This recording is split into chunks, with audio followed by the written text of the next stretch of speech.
Hello students, कैसे हैं आप सभी लोग। आई होप आप सभी बहुत बढ़िया होंगे। तो चलिए फिर आज का वीडियो हम लोग स्टार्ट करते हैं। आज के इस वीडियो में हम डिस्कस करने वाले हैं प्रीवियस ईयर के जो क्वेश्चंस आए हुए हैं डिफरेंट स्टेट्स के, डिफरेंट राज्य के, जो account officer, audit inspector, accountant या जो अभी पिछले साल ईपीएफओ का एग्जाम हुआ था, तो डिफरेंट जो क्वेश्चन पेपर आए हुए हैं उनका सोल्यूशन हम डिटेल में इस सीरीज में डिस्कस कर रहे हैं। एंड इस सीरीज में आज मेरा 5वां लेक्चर वीडियो है। 4 लेक्चर वीडियो ऑलरेडी अपलोड कर चुकी हूँ। ठीक है, तो अगर आप मतलब अकाउंट ऑफिसर वगैरह की जो वैकेंसी के एस्पिरेंट हैं तो ये वीडियो लेक्चर आपके लिए काफी हेल्पफुल रहने वाला है, तो जरूर इस वीडियो को अंत तक देखिएगा। राइट, तो चलिए फिर आज का वीडियो शुरू करते हैं। तो ये क्वेश्चन पेपर है, स्कैन करके मैंने यहाँ पे पेस्ट किया है। तो ये जो क्वेश्चन पेपर है, आज हम लोग क्वेश्चन नंबर 79 से लेकर के आगे हम लोग आज 89 क्वेश्चन तक आज के वीडियो में डिस्कस करेंगे। स्टूडेंट कहते हैं कि मैम बहुत लंबे लंबे वीडियो मत डाला करिए, तो ये 30 मिनट के अप्रोक्सीमेट का वीडियो होगा। हर क्वेश्चन में मैं 10 से 11 क्वेश्चन डिस्कस कर रही हूँ। ठीक है, तो चलिए फिर जल्दी से आज का वीडियो हम शुरू करते हैं, स्टार्ट करते हैं विद क्वेश्चन नंबर 79। तो क्वेश्चन नंबर 79 क्या कह रहा है कि ओवरहेड्स। अच्छा, एक बात और है, ये स्कैन की हुई कॉपी है, तो ये मैंने स्कैन किया हुआ क्वेश्चन पेपर से क्वेश्चन इधर पेस्ट किया है, तो ये थोड़ा सा ब्लर्ड है, तो अगर क्लियर नहीं है तो सेम क्वेश्चन मैंने ये यहाँ पे वर्ड के फॉर्म में टाइप भी किया है, तो आप यहां से भी पढ़ सकते हैं। ठीक है, तो क्वेश्चन क्या है कि overhead which remain unaffected by fluctuation in volume of output are classified as, यानी वो ओवरहेड जो क्या रहता है, अनअफेक्टेड रहता है by fluctuation in volume of output, यानी आउटपुट वेरी करे, वो ओवरहेड जिसपे कोई असर नहीं रहता, जो अनअफेक्टेड रहता है, उसको क्या कहते हैं। क्या उसको सेलिंग ओवरहेड कहते हैं, फिक्स्ड ओवरहेड कहते हैं, वेरिएबल ओवरहेड कहते हैं, या डिस्ट्रीब्यूशन ओवरहेड कहते हैं, कौन सा ओवरहेड होता है वो। ठीक है, this is the question.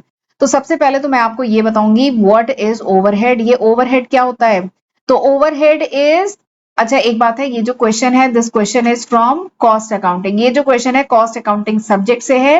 Separate playlist मैंने कॉस्ट अकाउंटिंग की बनाई है, 40 से 45 लेक्चर में डिटेल में पढ़ाया है, तो वहां पे मैंने बताया है कि ओवरहेड क्या होता है। Overhead is indirect cost. Overhead indirect cost होती है, indirect material plus indirect labour plus indirect expenses का सम होता है।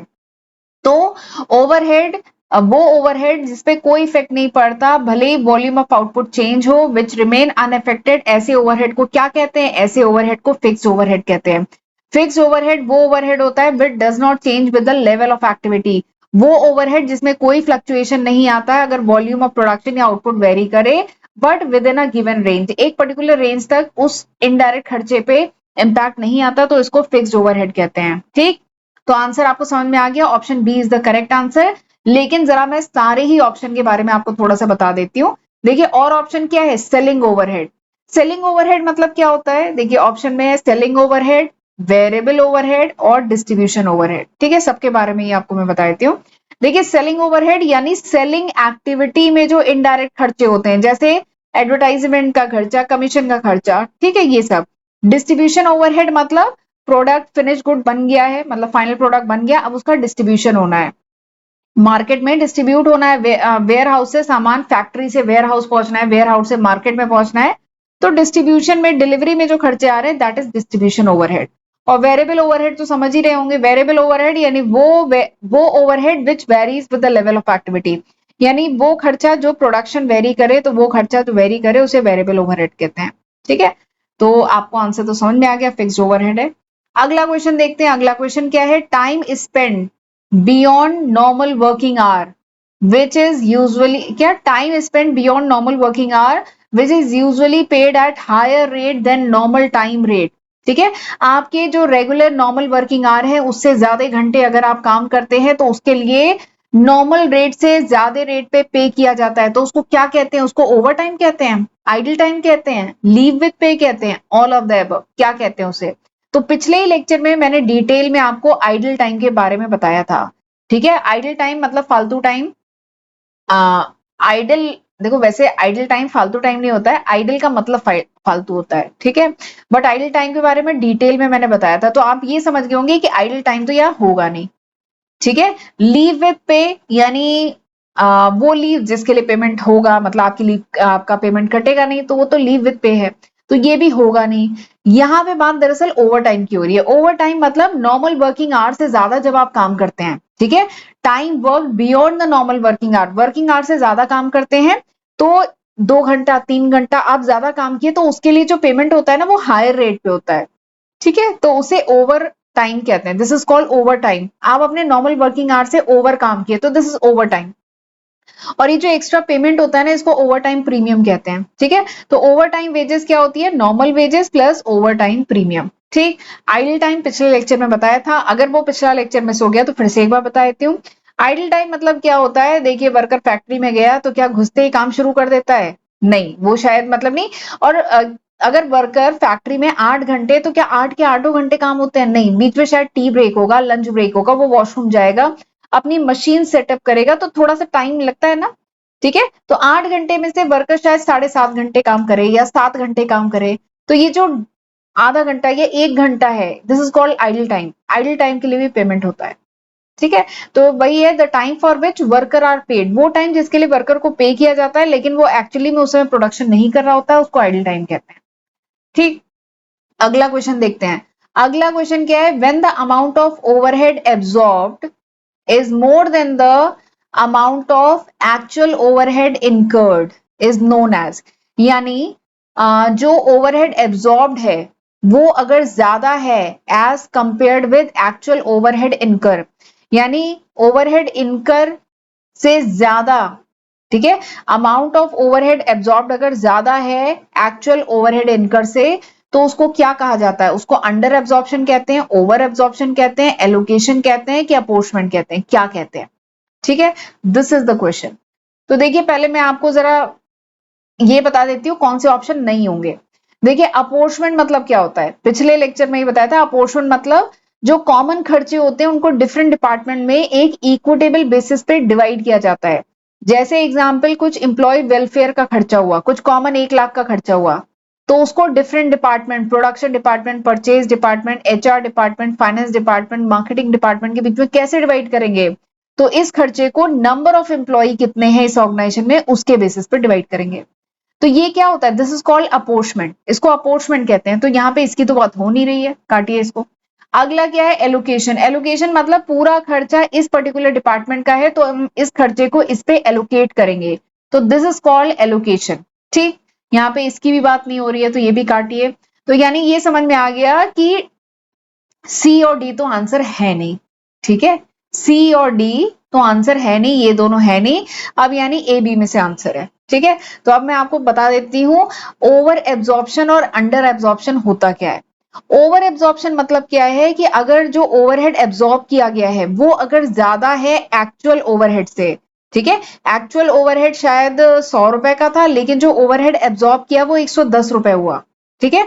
तो इसको कहते हैं ओवर एब्जॉर्प्शन, ठीक। एक होता है अंडर एब्जॉर्प्शन। अंडर एब्जॉर्प्शन मतलब एक्चुअल ओवरहेड हुआ शायद 100 रुपए का लेकिन एब्जॉर्ब किया 90 रुपए, तो इसे कहते हैं अंडर एब्जॉर्प्शन, ठीक है। यहाँ पे किसकी बात हो रही है? अमाउंट एब्जॉर्ब ज्यादा है as compare to the overhead incur, ठीक है। एब्जॉर्ब ज्यादा है इनकर से, तो यहाँ पे ओवर एब्जॉर्प्शन का केस है, तो यानी option B is the correct answer, ठीक है, ऑप्शन बी। अगला question, ABC technique. Cost accounting में एबीसी टेक्निक है, उससे रिलेटेड क्वेश्चन है। पिछले लेक्चर में भी एक क्वेश्चन इससे रिलेटेड आया था। एबीसी टेक्निक में A category material means high value material, low value material, medium value material, all of the above, ठीक। तो देखिए, एबीसी टेक्निक क्या होती है फिर से एक बार बता देती हूँ। एबीसी टेक्निक एक इन्वेंट्री कंट्रोल टेक्निक है जिसमें जो इन्वेंट्रीज होती हैं उसको 3 कैटेगरी में डिवाइड किया जाता है। A category, B category, C category. A category में वो आइटम आते हैं जो बहुत हाई वैल्यू वाले होते हैं, महंगे item, high value delicate item, और जनरली ऑर्गेनाइजेशन बहुत कम रखती है इसको, बहुत कम क्वांटिटी में इसको रखती है, और इस पे जो कंट्रोलिंग होती है बहुत टाइट होती है क्योंकि महंगे आइटम है। सी कैटेगरी के आइटम क्या है? लो वैल्यू आइटम होते हैं, बहुत महंगे आइटम नहीं होते हैं, एंड जनरली ऑर्गेनाइजेशन इनको हाई नंबर में रखती है, बहुत ज्यादा एक बार में खरीद लिया, ठीक है, बहुत सारे होते हैं ये, ठीक। और इन पे बहुत ज्यादा कंट्रोलिंग की जरूरत नहीं होती है, कम, इसको कोई चुराने उड़ाने का ज्यादा चांस है नहीं, ठीक है। और बी कैटेगरी के आइटम इन दोनों के बीच के होते हैं। तो यहाँ पे क्या पूछा है? ए कैटेगरी के आइटम, तो ए कैटेगरी के आइटम तो हाई वैल्यू आइटम होते हैं, ठीक है। तो दिस इज द आंसर, और ये मैंने पूरा नोट्स लिखा हुआ है, आप एक बार पढ़िएगा, पीडीएफ आप ले सकते हैं मेरी एप्लीकेशन से, ठीक है। अगला जो है, अच्छा ये सारे वीडियो सारे नोट्स आपको मेरी एप्लीकेशन पे भी मिल जाएंगे, ठीक है। आगे बढ़ते हैं, अगला क्वेश्चन क्या है, CVP analysis explain relationship among. तो मैनेजमेंट अकाउंटिंग में एक बहुत इंपॉर्टेंट टॉपिक है that is called marginal costing. Marginal costing के अंडर में आता है सीवीपी एनालिसिस। सीवीपी एनालिसिस मतलब कॉस्ट वॉल्यूम प्रॉफिट एनालिसिस, ठीक है। एंड ये जो ब्रेक इवन एनालिसिस आपने सुना होगा, ठीक है, break even analysis, break even point, ये सीवीपी एनालिसिस के ही अंडर में हम पढ़ते हैं। मैं डिटेल में वीडियो बनाया है, उसे पढ़िएगा। खूब सारे न्यूमेरिकल यहाँ से पूछे जाते हैं, तो वो भी मैं कराई हूँ। तो एक सेपरेट प्लेलिस्ट बनी हुई है कॉस्ट अकाउंटिंग की, मैनेजमेंट अकाउंटिंग की, तो आप वहां से पढ़ सकते हैं। तो CVP analysis shows the relationship between cost volume profit, कि cost CVP analysis cost volume profit के बीच में रिलेशनशिप बताता है। कॉस्ट आपकी फिक्स्ड एंड वेरिएबल हो सकती है, वॉल्यूम मतलब सेल्स या प्रोडक्शन का, and profit break even analysis इसी का पार्ट होता है, ठीक है। आगे बढ़ते हैं अगले क्वेश्चन पे। अगला क्वेश्चन क्या है, overhead can be classified as. Overhead क्या होता है, तो देखिए सबसे पहले मैं आपको जरा ओवरहेड क्या होता है, देखिए indirect material, indirect labour, indirect expenses, all of the above, ठीक। तो चलिए मैं थोड़ा सा पीछे से आपको डिटेल में बताती हूँ। देखिए एलिमेंट ऑफ कॉस्ट की अगर हम बात करें, बताइए कौन कौन से होते हैं element of cost. Element of cost तीन होते हैं, कौन कौन से, मटेरियल, लेबर, एक्सपेंसेस, ठीक। मटेरियल कितने टाइप का होता है, दो टाइप का, direct material, indirect material. Labour कितने टाइप का होता है, direct labour, indirect labour. Expenses कितने टाइप के होते हैं, डायरेक्ट एक्सपेंस, इनडायरेक्ट एक्सपेंस। अब ये जो indirect material, indirect labour, indirect expense का जो सम होता है ना, दिस इज कॉल्ड ओवरहेड, इसको ओवरहेड कहते हैं, ठीक। इस सवाल में क्या पूछा गया है, overhead can be classified as. Overhead क्या होता है, overhead is indirect material, indirect labour, indirect expense, यानी आंसर क्या है, ऑप्शन डी, ठीक। ये डायग्राम बहुत इंपॉर्टेंट है, डिटेल में मैंने वीडियो लेक्चर पढ़ाया है, आप रेफर कर सकते हैं। आगे बढ़ते हैं, अगला क्वेश्चन क्या है, the formula to calculate margin of safety is. Margin of safety को कैलकुलेट करने का फॉर्मूला बताइए, ठीक है। तो ब्रेक इवन एनालिसिस एक टॉपिक है जिसके अंडर में हम ये टॉपिक पढ़ते हैं, मार्जिन ऑफ सेफ्टी।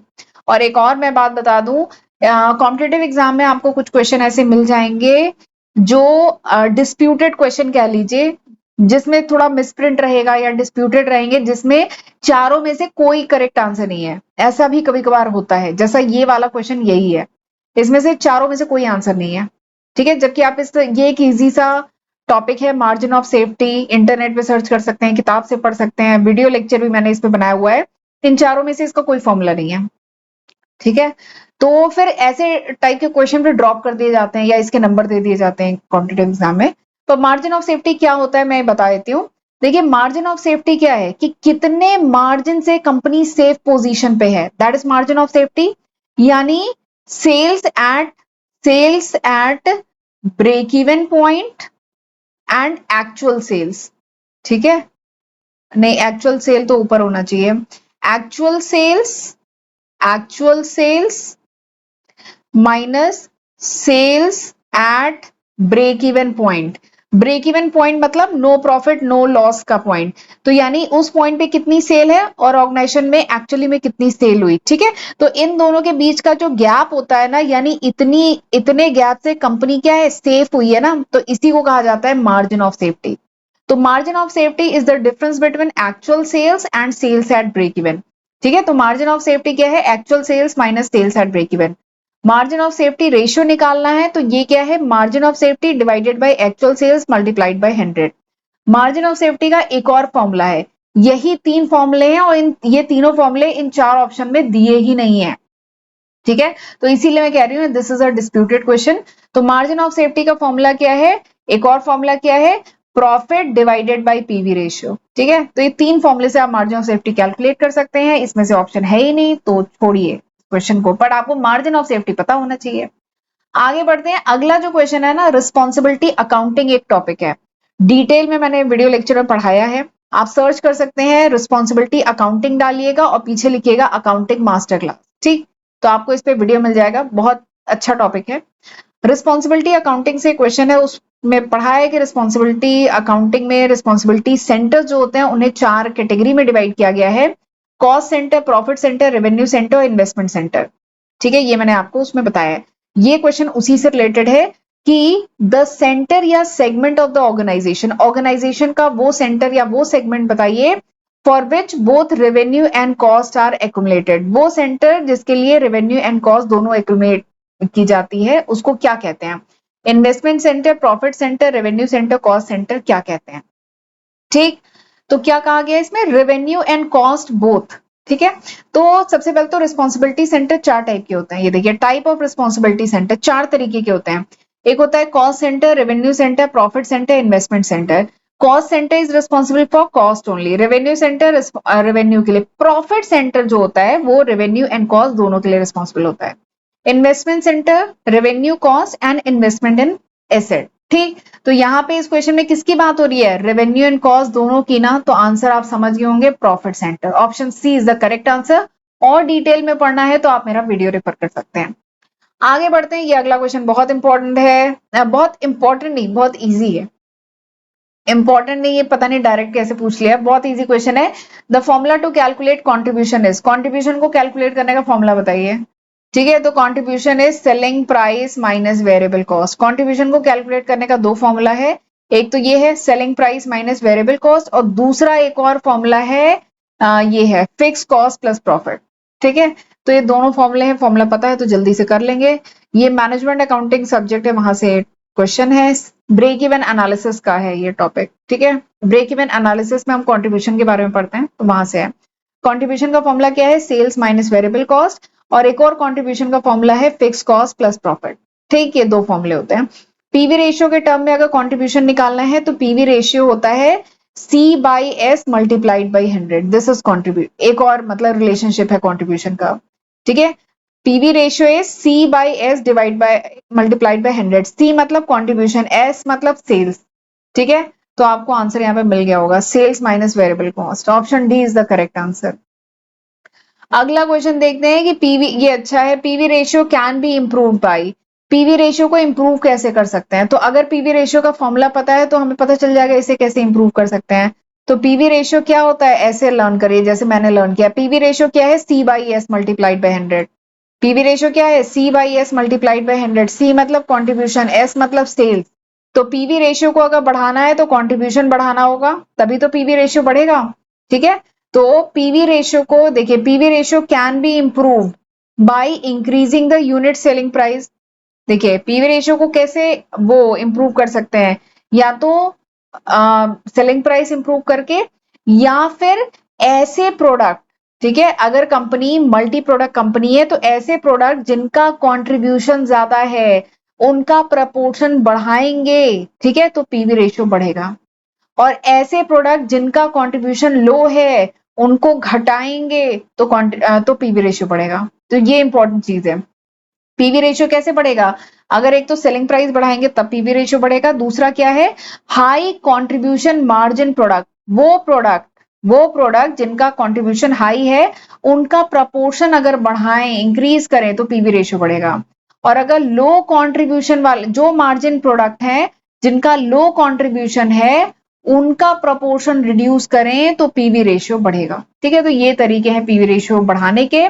तो यहाँ पे यही चीज दी है, हाई वो प्रोडक्ट जिनका हाई कंट्रीब्यूशन है उनको इंक्रीज करो, वो प्रोडक्ट जिनका लो कंट्रीब्यूशन है उनको डिक्रीज करो, सेलिंग प्राइस बढ़ाओ। तो यानी ये चारों ही करोगे, ये तीनों ही करोगे तो पीवी रेशियो इंप्रूव होगा। तो option D is the correct answer. अगला क्वेश्चन देखते हैं, अगला क्वेश्चन क्या है? The level at which cost and revenue are equal and there is no profit no loss. बाप रे, इतना इजी क्वेश्चन कैसे पूछ लिया? वो पॉइंट जिसपे नो प्रॉफिट नो लॉस होता है, या कह लीजिए कॉस्ट एंड रेवेन्यू बराबर होता है, ऐसे पॉइंट को क्या कहते हैं? ब्रेक इवन पॉइंट कहते हैं। डिटेल में मैंने पढ़ा है। ब्रेक इवन पॉइंट वो पॉइंट होता है, वो लेवल ऑफ सेल्स होता है जिसपे टोटल रेवेन्यू टोटल कॉस्ट बराबर होता है, नो प्रॉफिट नो लॉस होता है, that is called break even point. ठीक है, अब सोचिए ये क्वेश्चन आए हुए क्वेश्चन अभी 2000, ये जो क्वेश्चन पेपर है ये आया था 30 नवंबर 2025 को। ठीक है, और एक बात और है, मैं all over India different state के कॉम्पिटेटिव एग्जाम की तैयारी कराती हूँ, तो उसके बेसिस पे मैं कह सकती हूँ कि जो क्वेश्चन पेपर जो मैंने देखा, इजी क्वेश्चन भी होते हैं, टफ क्वेश्चन भी होते हैं, क्वेश्चन पेपर मिक्स टाइप का बनता है ताकि हर स्टूडेंट कुछ अटेम्प्ट कर सके। ठीक है, जैसे ये क्वेश्चन बोलेंगे कितना इजी क्वेश्चन है, तो ये भी डाले जाते हैं, इस टाइप के क्वेश्चन भी डाले जाते हैं। ठीक है, तो मिक्स रहते हैं। और एक बात और है, तैयारी है तो क्वेश्चन इजी, नहीं तैयारी तो क्वेश्चन टफ, ये भी कॉन्सेप्ट है। ठीक है, तो चलिए फिर आज का लेक्चर वाइंड अप करते हैं, मिलते हैं अगले लेक्चर वीडियो में। लेकिन उससे पहले आपको क्या करना है, मेरे वीडियो को लाइक करना है, मुझे एक जेन्युइन फीडबैक देना है, लेक्चर यूजफुल था कि नहीं था, या कुछ सजेशन देना चाहते हैं तो most welcome, please comment section में लिखिएगा, मैं आपके कमेंट का इंतजार करूंगी। तो चलिए मिलते हैं अगले लेक्चर वीडियो में, तब तक अपना ध्यान रखिएगा। God bless you.